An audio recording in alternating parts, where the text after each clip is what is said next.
Itong mga wonderful energies, yeah. Blessings, tagumpay, partnership, yan. I-main nyo yan guys sa comment section. Ito guys, yung pag-unlad, kasi unlad talaga yung buhay nyo. Pero itong pag-unlad na to, may kaakibat na partnership ito mga kapiksi. Parang sinasabi dito na mas magiging mabilis yung pag-angat mo, pag-unlad mo, kung meron kang ka-partner nagagawa niyan. Okay? So, ito i-main nyo to guys. Main blessings, main tagumpay, main victory, main pagpapala, main pag-angat sa buhay, main partner yan. Para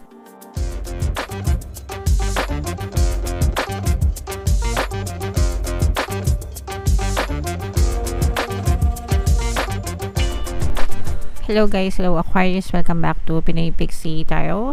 Ang pamagat ng episode natin for tonight is money kapalaran para ngayong March 2024. Money come to me mga kapixie, alright? So shuffle natin ito guys. Hanapin natin yung energy ng money at saka yung energy ng Aquarius.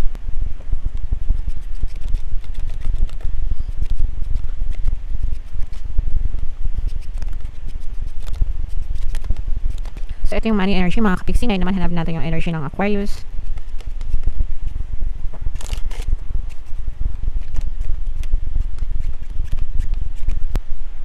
Ito guys. So, Aquarius kayo ay na-represent ng Queen of Swords sa ating spread. Ito yung combination guys ng positive and negative energy. General reading lang mga kapixie. Pwede mag-resonate, pwedeng hindi. So,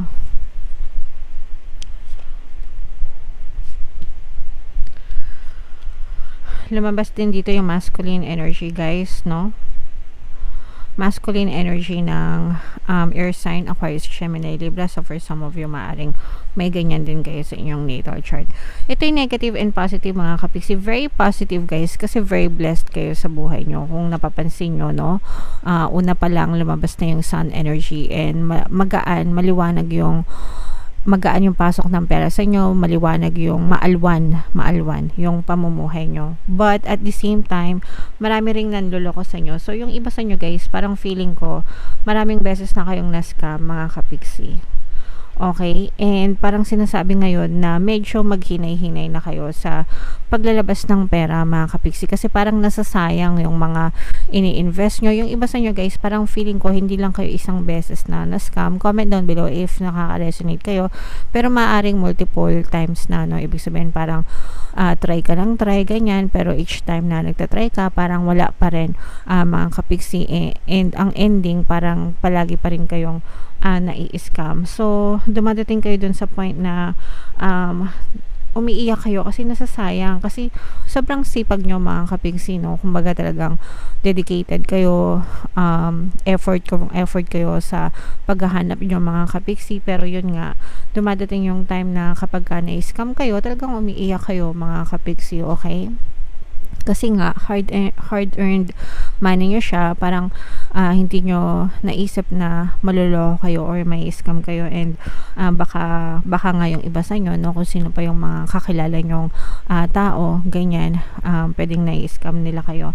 Pwedeng, let's say for example, nasa ibang bansa kayo, tapos nagpapadala kayo ng pera dito sa Pilipinas, baka mamaya yung padala nyo ng padala, kung saan-saan lang napupunta, wala naman masamang magpadala sa mga kamag-anak, diba? Lalo na kung pinapaalaga nyo yung mga anak nyo, pero baka mamaya kung san-san din napupunta, hindi talaga sa mga anak nyo napupunta. So maging wise kayo mga kapiksi. Kailangan nag-iipon din kayo para sa sarili nyo, no? Sa mga kaibigan natin na OFW dyan, okay lang na ipadala nyo yan sa mga kamag-anak nyo dito sa Pilipinas, pero pag-isip-isipan nyo rin minsan na baka kailangan nyong mag-minor din para meron kayong backup, kasi baka mamaya lahat pinapadala nyo dito, tas ang ending walang natitira sa inyo kasi nalulustay pala. Okay? Pero kung pera at pera lang din ang pag-uusapan mga kapiksi, nakikita natin na talagang maraming pera kayo or maluwag yung daloy ng pera sa inyo. Pero yun nga lang din, parang kakambal, hindi naman wag natin sabihin kakambal, no?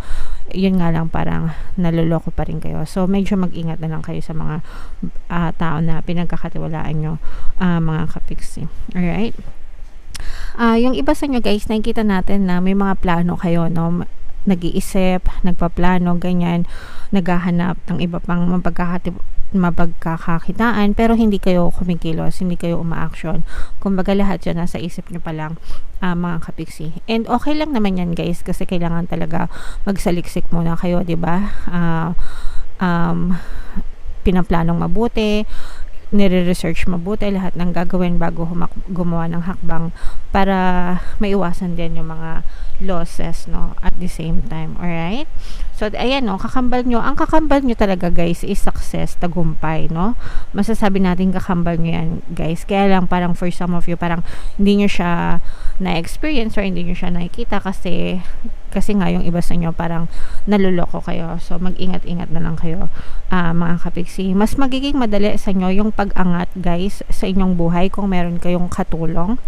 Yes, kung meron kayong katulong na responsible din, kagaya nyo, mga kapiksi. So, mas maganda na dito kayo mag-focus, guys, yung maghanap kayo ng tao na mapagkakatiwalaan nyo talaga kasi, parang doble yung force kapag may katulong kayo, mga kapiksi. Hindi kayo mapapagod, tapos may katulong din kayo sa pag-brainstorming, may katulong din kayo sa pag-take ng action, mga kapiksi. And kapag ganon, mas mabilis nyong ma-achieve yung mga goals nyo, mas mabilis kayong aangat sa buhay, mga kapiksi. So whether it's your partner or specific person or somebody na close sa nyo, kamag-anak, pero yung close talaga, mga kapiksi, ipagdasal nyo din, no, na sana ipagkaloob sa inyo talaga yung mga taong mapagkakatiwalaan nyo para makatulong nyo sa inyong pag-angat at pag-asenso, mga kapiksi. Alright?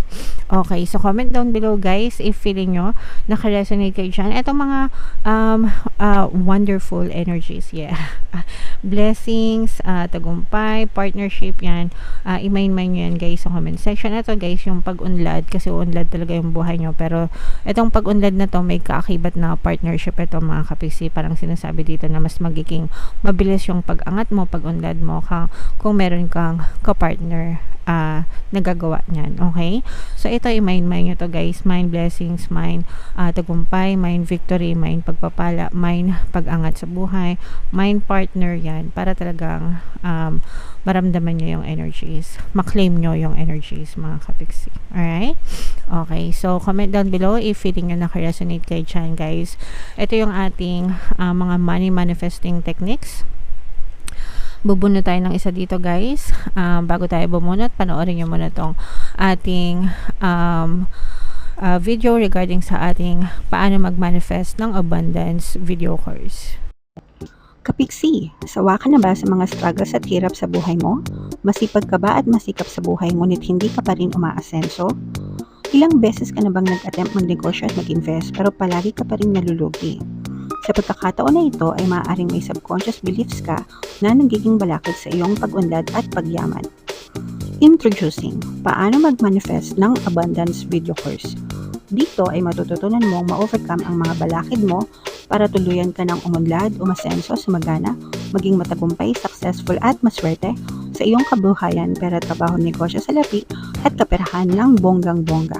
Dali, mag-send na ng email sa pinoypixitaro@gmail.com at simulan na ang iyong pagyaman ngayon.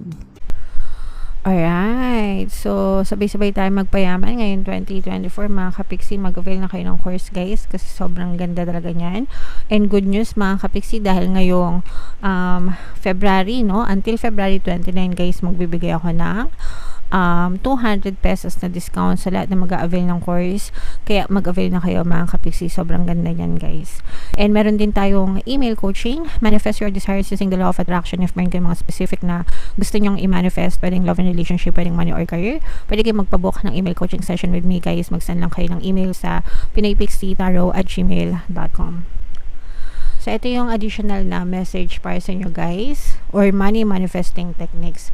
Sabi dito, achieve. Write down a list of all your career objectives ranging from the modest to the magnificent. Don't limit yourself or worry about how to achieve them. Simply do your best each day, keeping your thoughts focused on your goals.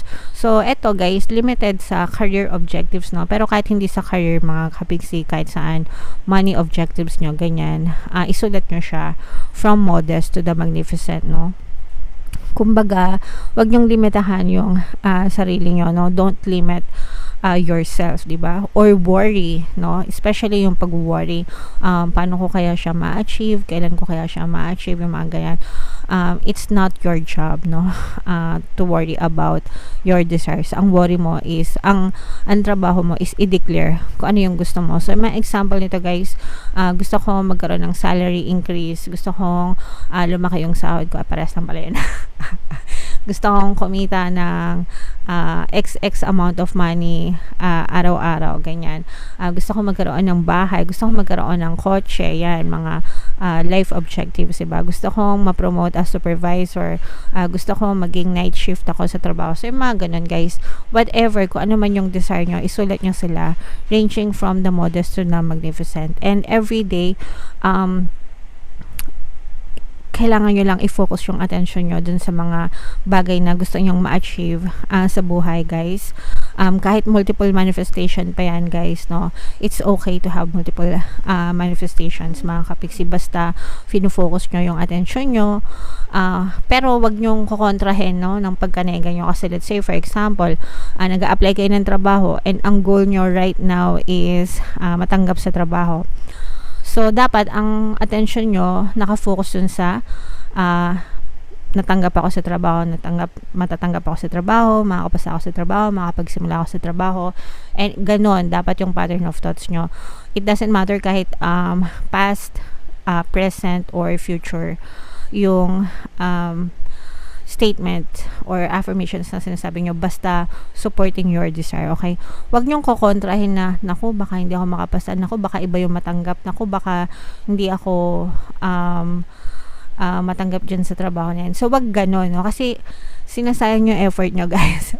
Nag-apply pa kayo, pero sinasayang nyo naman yung effort nyo kasi nilinega nyo siya. So, syempre, ano yung mangyayari doon? Kung ano yung dominant thoughts mo, yun yung mag-appear sa buhay mo. So, nagets nyo ba? Sana nagets nyo, guys. So, make sure na palagi lang kayo nakafocus dun sa desires nyo, mga kapiksi. And it doesn't matter, guys, again, kahit malaki, kahit maliit yung desire nyo, go, no? Go all in, guys. Wala namang bayad yan. Mag-iisip lang kayo. Anong mahirap doon, 'di ba? Araw-araw naman kayo nag-iisip, 'di ba? So, wag niyong sayangan yung brain cells nyo sa pag-iisip ng nega. Gamitin nyo siya sa makakapag-benefit kayo, mga kapiksi. Alright? Okay. So, comment down below, Aquarius, if naintindihan nyo yan. And, guys, ito yung mga, natin, no, pampaswerte subliminal natin. Pakinggan nyo para talagang umasenso kayo, mga kapiksi. And, ito naman yung ating success stories ng paano mag-manifest ng abundance video course. Click here to subscribe, guys, and click here to join our membership program. Thank you for liking, sharing, and subscribing. And see you again next time. I love you all, guys. Have a nice day. Bye-bye.